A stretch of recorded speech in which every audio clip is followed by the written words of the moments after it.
നമസ്കാരം.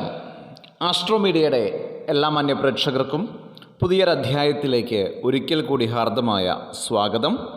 ഞാൻ ജ്യോത്സ്യൻ പ്രമോദ് പണിക്കർ പെരിങ്ങോട്. ഇന്നത്തെ അധ്യായത്തിൽ ചർച്ച ചെയ്യുന്ന വിഷയം മാനസിക രോഗം അഥവാ ഉന്മാദം, ഭ്രാന്ത്, ഇതൊക്കെ എങ്ങനെ ജാതകത്തിലെ ഗ്രഹനില നോക്കിയിട്ട് നമുക്ക് കണ്ടുപിടിക്കാൻ സാധിക്കും എന്നുള്ളതാണ്.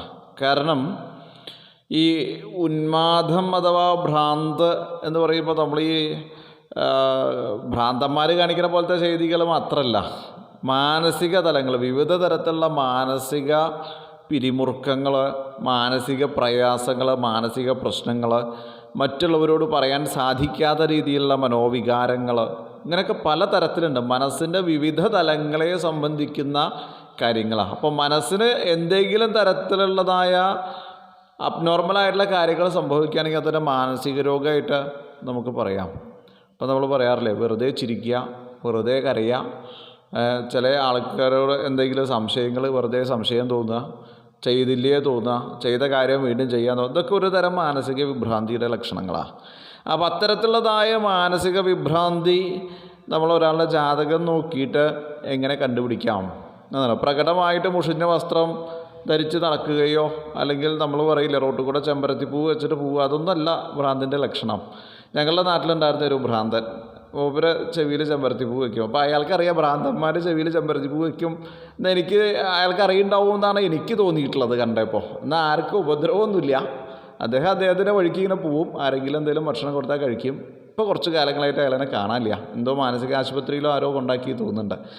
എന്നിരുന്നാൽ പോലും ഇത്തരം ലക്ഷണങ്ങൾ നമ്മൾ ജാതകത്തിലൂടെ തന്നെ, കുട്ടികളുടെ ജാതകത്തിലൊക്കെ അത് ശ്രദ്ധിച്ചു കഴിഞ്ഞാൽ, നമുക്ക് ഒരു പരിധി വരയ്ക്ക് അങ്ങനെ ഒരു വിഷയം ഉണ്ടെന്ന് മനസ്സിലാക്കി കഴിഞ്ഞാൽ, ശാസ്ത്രബോധമുള്ള ആളുകളും അതിൽ വിശ്വാസമുള്ള ആളുകൾക്കാണെങ്കിൽ അത് പ്രയോജനം ചെയ്യും തന്നെയാണ് എനിക്ക് തോന്നിയിട്ടുള്ളത്. കാരണം ഇന്ന് അങ്ങനെ ഒരു ഗ്രഹനില നോക്കാനിടയായി. ഒരു 16 വയസ്സുകാരൻ്റെ ജാതകമാണത്. അപ്പോൾ ആ കുട്ടിക്ക് ഇപ്പോൾ ആ കുട്ടി ഏകദേശം SSLC പഠിച്ചുകൊണ്ടിരിക്കുന്ന ഒരു സമയമാണ്. അപ്പോൾ അയാൾ വീട്ടിലിരിക്കില്ല എന്നുള്ളതാണ് പ്രധാന വിഷയം. അയാൾക്ക് വീട്ടിലിരിക്കുമ്പോൾ ഭയം തോന്നുക എന്നൊക്കെ ആ കുട്ടിയോട് സംസാരിച്ചപ്പോൾ പറഞ്ഞു. പിന്നെ ഇങ്ങനെ അലഞ്ഞു തിരിയാൻ പ്രത്യേക തരത്തിലുള്ള ഇഷ്ടം. അപ്പോൾ എവിടേക്കാണ് പോകണേ ചോദിച്ചപ്പോൾ അങ്ങനെയൊന്നുമില്ല, സ്കൂളിൽ ശരിക്കും പോവില്ല, സ്കൂളിലേക്ക് പോകാമെന്ന് പറഞ്ഞിട്ട് വേറെ എവിടെയെങ്കിലും സ്ഥലങ്ങളിൽ ചെന്നിരിക്കുക, അങ്ങനെയൊക്കെയുള്ള ചില കാര്യങ്ങൾ ഇപ്പോൾ അടുത്ത കാലഘട്ടത്തിൽ ശ്രദ്ധയിൽ പെട്ടു. എന്നാൽ എന്തെങ്കിലും തരത്തിലുള്ള ലഹരിയുടെ ഉപയോഗം ഉണ്ടോ എന്നൊക്കെ അന്വേഷിച്ചപ്പോൾ അങ്ങനെയൊന്നും ഇല്ല എന്നുള്ളതാണ് കണ്ടെത്താൻ വേണ്ടി സാധിച്ചിട്ടുള്ളത്. അപ്പോൾ എന്നാലും ആ ഗ്രഹനില എൻ്റെ മനസ്സിൽ കിടക്കുന്നുണ്ട്. അതിൽ ഈ പറഞ്ഞ ചില യോഗങ്ങളുണ്ട്. അതാണ് ഇന്ന് ഇങ്ങനെ ഒരു വീഡിയോ ചെയ്യാനുള്ളതായ പ്രചോദനം. എങ്കിലും ആ വീട്ടുകാരെ സമാധാനപ്പെടുത്തിയത് മാറ്റിയെടുക്കാനുള്ള നിർദ്ദേശങ്ങളൊക്കെ കൊടുത്തിട്ടുണ്ട്. അവർക്കത് ഈശ്വരൻ സഹായിച്ച് എത്രയും എളുപ്പം അത് സാധിച്ചു വരട്ടെ എന്ന് പ്രാർത്ഥിക്കുന്നു. നമുക്ക് വിഷയത്തിലേക്ക് വരാം. ലഗ്നേരവോ ഭൂമിസുതേ കളത്രേ ഉന്മാദവാൻ തത്ര നരോഹിജാത ഉന്മാദബുദ്ധി സമുപേതി ലഗ്നേ ശനോ കളത്രേ സകുചേ ത്രികോണേ. ആ ജാതകം കണ്ടപ്പോൾ പെട്ടെന്ന് വന്ന ഒരു നിയമം, പെട്ടെന്നത് മനസ്സിലിങ്ങനെ കത്തുകണ്ടായി. ലഗ്നത്തിൽ സൂര്യനും 7-ൽ ചൊവ്വയും നിന്നാൽ ആ വ്യക്തിക്ക് മാനസിക രോധം അഥവാ ഉന്മാദം ഉണ്ടാവും എന്നുള്ളത് പറയപ്പെട്ടിട്ടുണ്ട്. അപ്പോൾ ലഗ്നത്തിൽ സൂര്യനും 7-ൽ ചൊവ്വയും, ഈ പറയുന്ന ഗ്രഹങ്ങൾക്ക് എന്തെങ്കിലും തരത്തിലുള്ള വിപുലതയുണ്ടെങ്കിൽ, ശത്രുക്ഷേത്രസ്ഥിതിയോ മൗഢ്യമോ, സൂര്യനോട് ചേരുമ്പോഴാണ് മൗഢ്യം വരിക. പക്ഷേ ഇതിൽ മൗഢ്യം വരാൻ സാധ്യത കുറവ്. കാരണം ലഗ്നത്തിൽ സൂര്യനും 7-ൽ ചൊവ്വ, ഒരുപാട് ഡിസ്റ്റൻസ് ഉണ്ടാവും.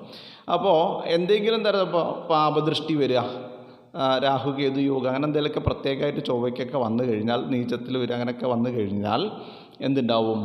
ഉന്മാദം ഉണ്ടാവും അഥവാ മാനസിക. ഇവിടെ 5-ാം ഭാവമായിട്ടുള്ള ബന്ധം അതിലില്ല എന്നുള്ളത് മനസ്സിലാക്കുക.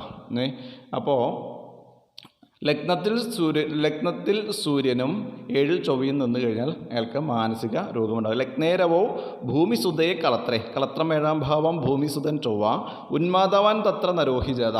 ഒരൊറ്റ വാക്കുകൊണ്ട് പെട്ടെന്ന് പറയാൻ പറ്റുന്നതാണ്. അത് പറയുമ്പോൾ സൂക്ഷിക്കണം, ആളും തിരക്കും നോക്കിയിട്ടേ പറയാവൂ. എടുത്ത് ചാടിയിട്ടൊന്നും പറയരുത്. നവാംശക ബലം അടക്കമുള്ള കാര്യങ്ങളൊക്കെ അതിൽ ഷഡ്വർഗാദി ബലങ്ങളൊക്കെ നിരൂപണം ചെയ്ത് മാത്രമാണ് നിങ്ങൾക്ക്, അല്ലെങ്കിൽ ഒരാളോട് ഭ്രാന്ത് എന്ന് പറഞ്ഞാൽ ചിലപ്പോൾ ആ പറയുന്ന ആളുടെ അടുത്ത് അടി കിട്ടാൻ സാധ്യതയുണ്ട്. അപ്പോൾ അതൊക്കെ വളരെ ശ്രദ്ധിച്ച്, അതൊക്കെ നവഗ്രഹങ്ങളുടെ അനുഗ്രഹത്തോട് കൂടിയിട്ടും കവടിപ്പലകയുടെ ഉമ്മർത്തൊക്കെ ഇരുന്ന് പറയുമ്പോഴാണ് അത് കൂടുതൽ ശരിയാവുക. കണ്ട ഫലങ്ങൾ അങ്ങനെ അങ്ങോട്ട് വിളിച്ചു പറഞ്ഞിട്ട് അയാൾക്ക് ഇന്നതാന്നുള്ളത് അങ്ങോട്ട് സ്ഥിരീകരിക്കരുത്. അത് സ്ഥിരീകരിക്കുന്നതിന് മുൻപ് കുറേ കാര്യങ്ങൾ നമ്മൾ മനസ്സിലാക്കേണ്ടത് ആവശ്യമാണ്. ഗുരുനാഥൻ്റെ ഒക്കെ അനുഗ്രഹം ഉണ്ട് വെച്ചാൽ പറഞ്ഞാൽ അത് ശരിയാവും. പിന്നെ ഒരാൾക്ക് ഭ്രാന്ത് ഉണ്ടാവണമെന്ന് ആഗ്രഹത്തിലല്ലല്ലോ ഒരാൾ പറയുക. അങ്ങനെ സാധ്യതയുള്ളത് കൊണ്ട് ഈ കുട്ടിക്ക് അല്ലെങ്കിൽ ആ ഗ്രഹത്തിൻ്റെ ദശയിലോ അപഹാരത്തിലോ ഒക്കെ എങ്ങനെ സംഭവിക്കാമെന്നൊക്കെ പറഞ്ഞു വയ്ക്കണം. അടുത്തതോ ഉന്മാദബുദ്ധി സമുപേതി ലഗ്നേശനോ കളത്രേ സകുജേ ത്രികോണേ. അടുത്തൊരു നിയമം, ലഗ്നത്തിൽ ശനി വരിക. ഉന്മാദബുദ്ധി സമുപേതി ലഗ്നേശനോ കളത്രേ കുജേ സകുജേ ത്രികോണേ. അതായത് ലഗ്നത്തിൽ ശനി 7-ലോ 5-ലോ 9-ലോ ചൊവ്വയും. അതാണ് ലഗ്നത്തിൽ ശനി വരിക.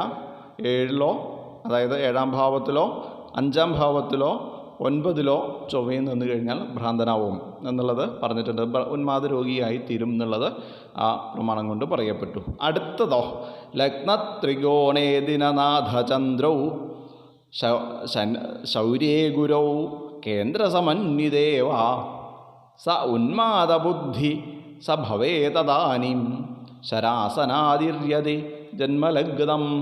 ശ്ലോകം ചെല്ലുമ്പോൾ വളരെ വ്യക്തമായി സ്പീഡ് കുറച്ച് ചെല്ലണം. അപ്പോഴാണത് അതിൻ്റെ കാര്യം കൃത്യമായിട്ട് കേൾക്കുന്ന ആളുകൾക്ക് മനസ്സിലാവുക. ലഗ്നത്തിലോ 5-ലോ 9-ലോ സൂര്യചന്ദ്രന്മാർ നിൽക്കുകയും 3-ാം ഭാവത്തിലോ 5-ലോ 9-ലോ വ്യാഴം നിൽക്കുകയും. പൊതുവേ 5-ൽ വ്യാഴം നന്നല്ല, കാരകവും ഭാവനാശായാം എന്ന് പറയാറുണ്ട്. അപ്പം അങ്ങനെ വന്നു കഴിഞ്ഞാൽ പോരാ, ധനുരാശിയുടെ ആദ്യ നവാംശകത്തിൽ ലഗ്നമായി ജനിക്കും വേണം. അപ്പോൾ അങ്ങനെയുള്ള ആളുകൾക്കും ഈ മാനസിക രോഗമുണ്ടാകും എന്ന് പറയണം.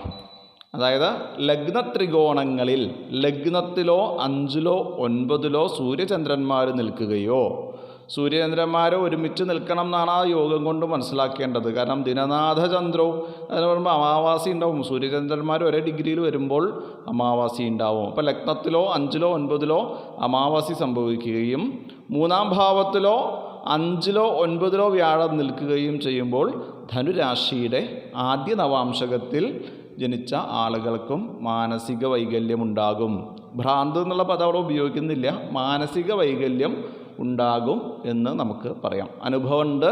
അതുകൊണ്ട് തീർത്തും ഇത്തരം ഗ്രഹനില വരുമ്പോൾ അത് അഭിജ്ഞ ദൈവന്മാരുടെ ഒരു സംശയം ഉണ്ടാവുമല്ലോ, ഇങ്ങനെ ഒരു ഗ്രഹനില ഉണ്ട്. കുറച്ചൊരു ശാസ്ത്രബോധമുള്ള ആളുകൾക്ക് അതൊക്കെ ഇപ്പോൾ ആളുകൾക്ക് അറിയാം. ഈ കുറേ സോഫ്റ്റ്വെയർ ഒക്കെ ഉള്ളത് കൊണ്ട് ഇപ്പോൾ ഗ്രഹനില എടുക്കാൻ പ്രയാസമൊന്നുമില്ല.